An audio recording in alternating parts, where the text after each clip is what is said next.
ampliar esta información. Le agradecemos para los medios públicos. Doctora, ¿cuál es el objetivo de estos decretos y cuáles son concretamente estos decretos? Bueno, la idea del decreto en realidad es un decreto que se enmarca en una política más general de mejora del acceso oportuno de los usuarios a los servicios de salud, y este decreto que se firmó el viernes, que lo firmó el viernes el presidente Orsi, es un primer hito en el marco de un trabajo más general que se está realizando con todos los actores del sistema. Sí, el decreto lo que hace es modificar el decreto que estaba en vigencia desde el 2007, que aquel decreto era bastante escueto en términos de las cosas que regulaba y el alcance que tenía, y la idea es incorporarle otras dimensiones más cualitativas a la normativa vigente y mejorarlo en ese sentido. ¿Sí? Concretamente, ¿qué decía ese decreto y qué dice ahora? Bueno, el decreto del 2007 lo que regulaba era la atención en consulta, los tiempos máximos para la atención en consulta en policlínica de las especialidades básicas y el resto de las especialidades, y las cirugías no urgentes. Este nuevo decreto, en términos de los plazos, mantiene muchos de los plazos del decreto anterior, pero incorpora otras dimensiones. Sí, incorpora, por ejemplo, la consulta con el médico tratante, incorpora el concepto de médico tratante, de que el usuario tenga derecho no solo a acceder en un plazo determinado al primer médico disponible, sino que si, por ejemplo, la madre quiere consultar con el pediatra que sigue a su niño, tenga un plazo acotado por la normativa, ¿sí? En este caso, para las especialidades, para las especialidades básicas sería de 30 días y para el resto de las especialidades de 90. Es un plazo un poco mayor que el acotado de 24 horas o 48 o 30 días, dependiendo de la especialidad, que en ese caso aplicaría a cualquier especialista. Si yo quiero con el mío, con el que me sigue desde hace tiempo, porque tengo una patología crónica o a nivel de primer nivel, tengo un plazo específico. Esa es una de las cosas que se introduce. Otra es que se establecen los plazos para las técnicas diagnósticas, que eso no estaba regulado en el decreto anterior. Se pone un plazo específico para las tomografías, ecocardiogramas, resonancias magnéticas para algunos estudios. Se pone un plazo acotado, que eso es algo que avanza en relación a la normativa pasada. Y otra de las cuestiones también importantes, bueno, en el caso de cirugías, las cirugías no urgentes, se incorpora un plazo mínimo de 30 días para las cirugías oncológicas, que en el decreto anterior era un plazo global de 180 días para todas las cirugías. Se incorpora la necesidad también de que los directores técnicos o de que las instituciones gestionen y prioricen dentro de esas consultas, ¿sí? De que no todas las consultas son iguales.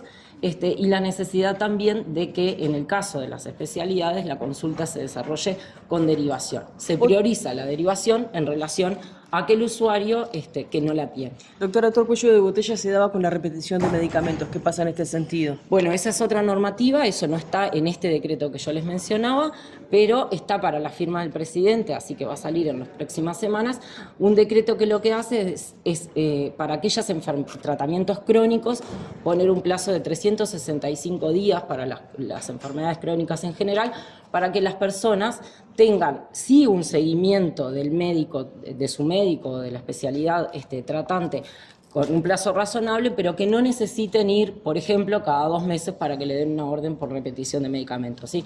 Aquellas patologías que tienen tratamientos crónicos, que sabemos que las personas van a usar el anticoagulante, el antihipertensivo durante toda su vida o por los próximos años, que no tengan que estar de manera permanente consultando con el especialista. Eso baja, si se quiere, el número de consultas con el especialista y por lo tanto libera esas consultas para quienes lo necesitan. O sea, tiene solo una aclaración en el caso de las recetas vinculadas a los tratamientos, a las patologías psiquiátricas, los plazos son diferentes, ¿sí? Pero también va a haber un plazo que va entre los 90 días y los 180 para patologías psiquiátricas. Y quería consultarle, en el caso de que tenga un médico, por ejemplo, de medicina general con el que me atiendo siempre, un especialista con el que me atiendo siempre, en ese caso, cuando usted habla de un trato diferencial, ¿cuántos son los plazos que se manejan si yo pido hora y día para alguno de ellos? Para las especialidades, para los médicos de primer nivel, es decir, medicina general,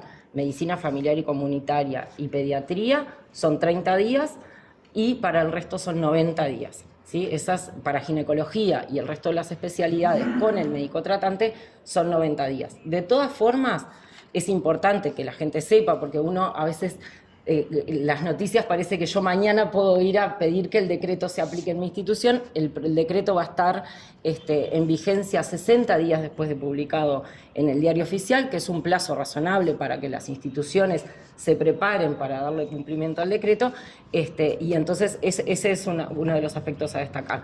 Y en este tiempo también vamos a regular, en el caso de las especialidades, cuáles requerirían de un médico tratante y cuáles no. Probablemente algunas especialidades quirúrgicas no requieren de la figura del médico tratante, pero, por ejemplo, un cardiólogo sí, ¿no? Entonces eso es algo en lo que vamos a trabajar en estos 60 días que nos da el decreto para reglamentarlo. Presidenta, ¿las instituciones se han acercado a hacer algún tipo de consulta, a ver cómo se preparan? ¿Han hecho algún tipo de planteo en respecto al tema? Con las instituciones trabajamos en la elaboración del decreto. Este decreto formó parte de una discusión muy amplia, sobre todo con los prestadores, porque la idea era llegar a una normativa que avanzara en derechos para los usuarios, pero que también sea factible de implementar. ¿Sí? Para nosotros es importante que los decretos que saquemos no sean, si se quiere, letra muerta, y que nosotros tengamos las garantías de que los prestadores que integran el sistema lo van a poder cumplir, ya sea de manera inmediata o en el corto plazo. ¿Sí? De hecho, por ejemplo, en algunas técnicas se pone un plazo inicial de 90 días y ese plazo se acorta a partir del año 2017, ¿sí? Porque nos da un periodo para que los prestadores ajusten su capacidad instalada, sus formas de organización y demás. Eso le iba a consultar. ¿Qué pasa con los prestadores, por ejemplo, a nivel público? La situación de ACE, que es el principal prestador, pero después las mutualistas más pequeñas, digamos, del interior del país. ¿Todas están, digamos, en condiciones de cumplir con estos plazos o pueden en realidad las más grandes, digamos? No, creemos que en general todas las instituciones están en condiciones de cumplir con los plazos. Acá las instituciones pequeñas muchas veces tienen incluso a veces otras capacidades porque tienen menor cantidad de afiliados, menor número de consultas, pueden tener redes de complementación que hacen que puedan cumplir junto con otros prestadores de la zona o de su propia red para dar cumplimiento, por ejemplo, a lo que son las técnicas diagnósticas y demás. O sea, en el caso de ACE específicamente ha habido información, ACE está trabajando es el prestador más grande y probablemente el que tenga desde los inicios más dificultades, porque venía con un atraso histórico importante en la resolución de estos problemas, pero está trabajando con objetivos claros para ponerse al día en los próximos, en el corto plazo. ¿A partir de cuándo se aplican estas modificaciones?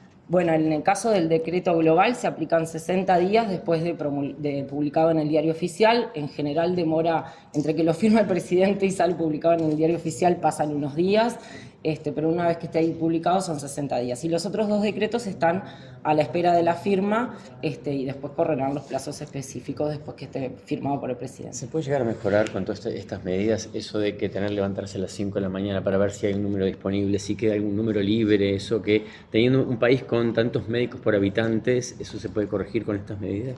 Bueno, esta es una de las medidas que apunta justamente a mejorar eso. Después hay otras, tenemos que avanzar en cómo se gestionan las agendas, de cómo los prestadores, tanto públicos como privados, gestionan sus agendas para que estén disponibles de manera accesible para los usuarios.